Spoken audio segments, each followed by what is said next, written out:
Hello, everyone. Welcome to another PFF podcast short on the NFL Draft. I'm John Costco, and I'm here with Pac-12 expert and analyst Jordan Plocker. Jordan, how you doing? I'm doing great, John. I'm excited to be here and excited to be talking about, one of our favorite players in this draft class. Yes, indeed. We will be talking about Christian McCaffrey, Stanford running back, hybrid, do-everything player, returner, wide receiver, whatever you want to label him as.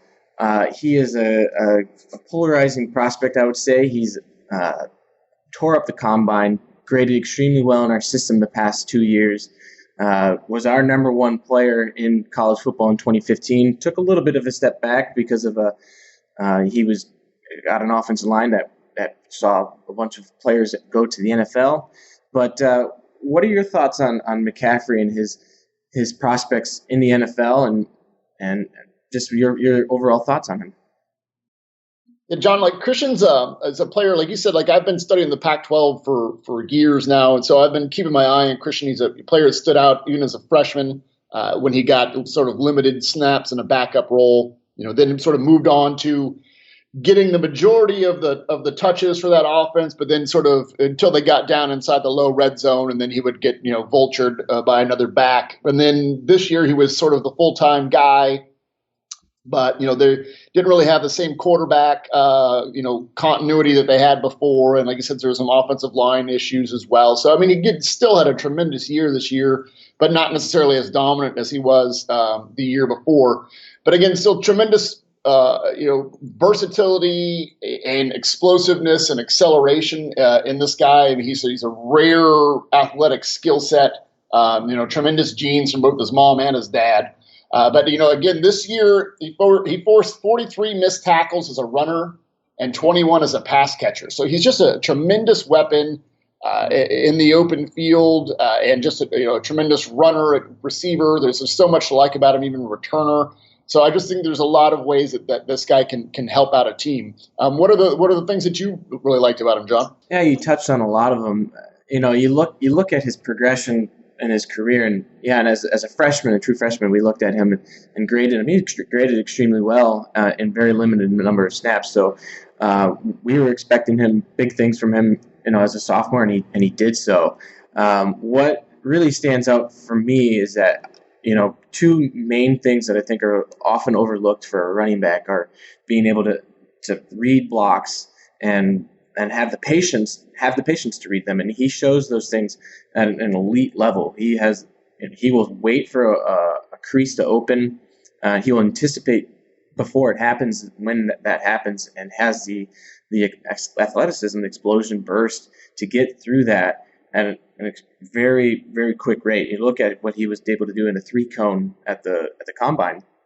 He had the third fastest of all time the past 15, 17 years or whatever it is. So his explosion is better than what we've seen ever from anybody. Looking at him on tape, you can see that too. In open field, it makes people look foolish. In the hole, he makes them look foolish. Breaks tackles at a very high rate. Last year, he only broke 44 on runs this year, but last year he was at 71.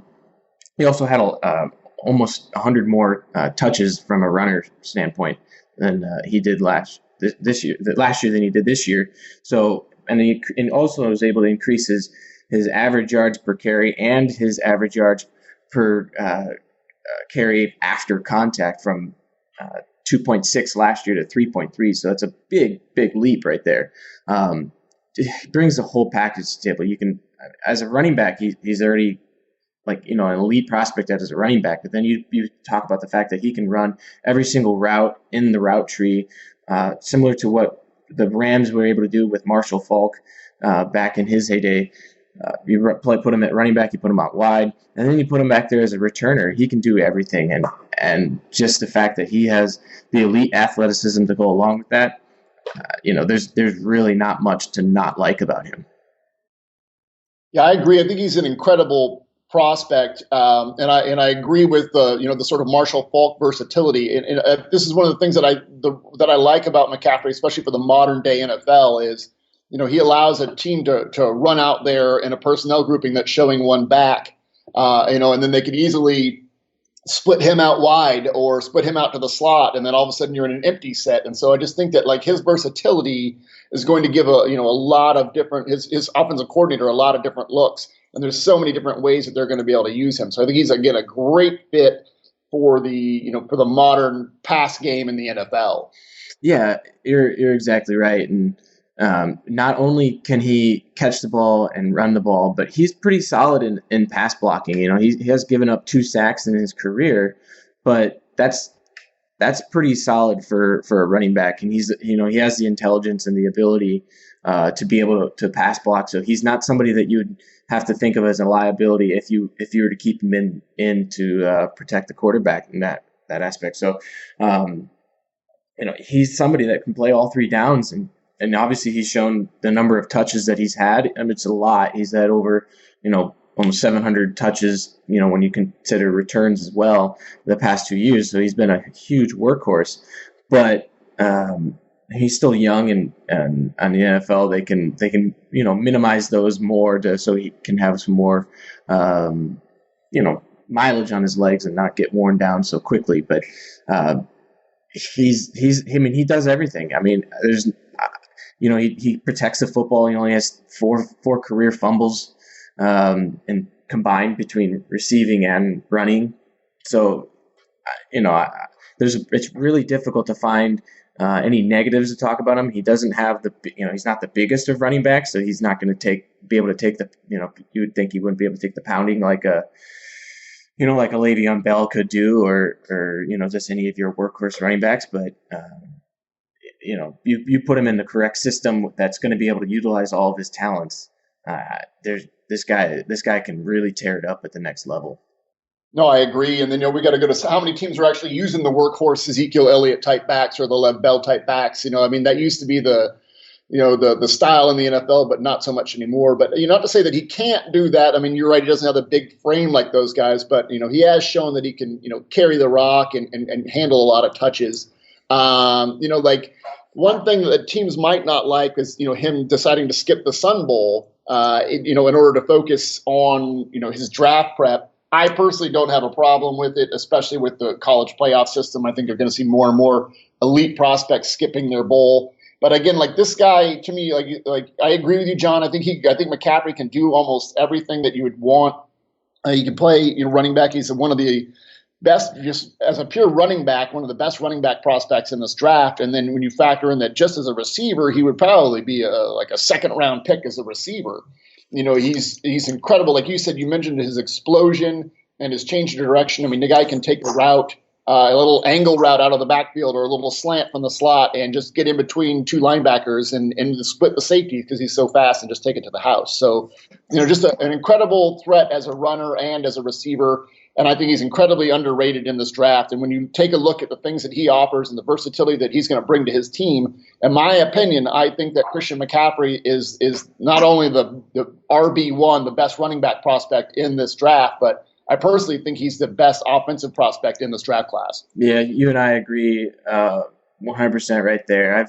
I've been really high on him all draft season, and have recently just come to the conclusion that he's the best offensive player in this draft. And if I were, creating my own big board, I'd have him easily top 5, if not top 3 in terms of overall prospect. That's how much I like this, like him as a player. I can't imagine what he would be able to be utilized in New Orleans or New England, two teams that are, offensive, coaches have really good offensive minds, and they just are able to utilize their players to the fullest ability. That he would be so deadly in those systems. And then not to mention that, I don't, if you were just to put him as a wide receiver, if they thought, well, we don't want you as a running back, we just have you as a receiver, he could fit into that Julian Edelman role and light it up. And from day one, there wouldn't be much of a transition from, him going to running back to, a full-time wide receiver. He could do that if that's what you asked him to do. And there's look at these guys that are coming out of the draft. They all have question marks on.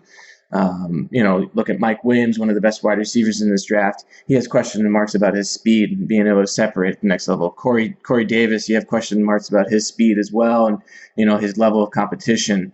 And from a running back perspective, Leonard Fournette, widely considered one of the better running backs in this draft. He has also his questions about being able to create his own space, create his own yardage. He likes contact too much. Same with Dalvin Cook. On tape, he has a lot of great you can look at, but then when he comes to the combine, he had some really poor explosion numbers and agility numbers compared to what you would expect from him as a prospect. And McCaffrey doesn't have any of that. He has. There's the only questions for him are just basically like, how would you utilize him? And if you put him on a team like I said, with New England or New Orleans or any team that is able to utilize his full talents, he's going to be so deadly. I agree. And I think there's different ways, that different teams could use them. When you talk about New England, we always talk about like how every single game plan for them is different and unique. So I think they would come up with some incredible ways to use McCaffrey. I think it would be a great fit there. Like you said, they could put him out in the slot at sometimes, or even some whole games, or put him back in the backfield. Like, he would be the perfect weapon for the Patriots. But I think there's so many other teams where he would be great too. I really don't think that he could fall past the Chiefs. I don't know how Andy Reid could let him get by when they like to, their offense is so heavily reliant on short passes to running backs and them getting yards after the catch. And that's sort of McCaffrey's MO. And McCaffrey and Andy Reid's offense would be incredible. That's probably where we might even have the most of his production. So again, there's a lot of different great, offensive minds. And I really just hope that McCaffrey goes to one of those guys that really have a plan for him. Yeah, that's exactly right. When you draft a player like him, you have to have a plan for him. And same thing with every player you draft. You can't go, a team that runs their spread option, or not spread option, but a spread team that runs a lot of zone runs, like outside zones, and expect to draft Leonard Fournette and him to excel in that. That's not what he is. He's a power running back and would need to go to a team that utilizes power running, such as the Cleveland Browns, who use a lot of power running. They mix in a lot of both, but you have to have, we understand what this guy's skill set is, and this is how we're going to use him. You can't just go, all right, well, let's just bring him in and figure out, you can do that, but you need to understand what his skill set is and, put him in those positions to succeed. And you and I, we're in a complete agreement here on what his prospects in the NFL are, and putting him into really, I think he could succeed in any system. He can do it with power. He can do it with the zone, but he'd probably be best in a zone scheme. But do you have any final thoughts on Christian McCaffrey and what you think of him?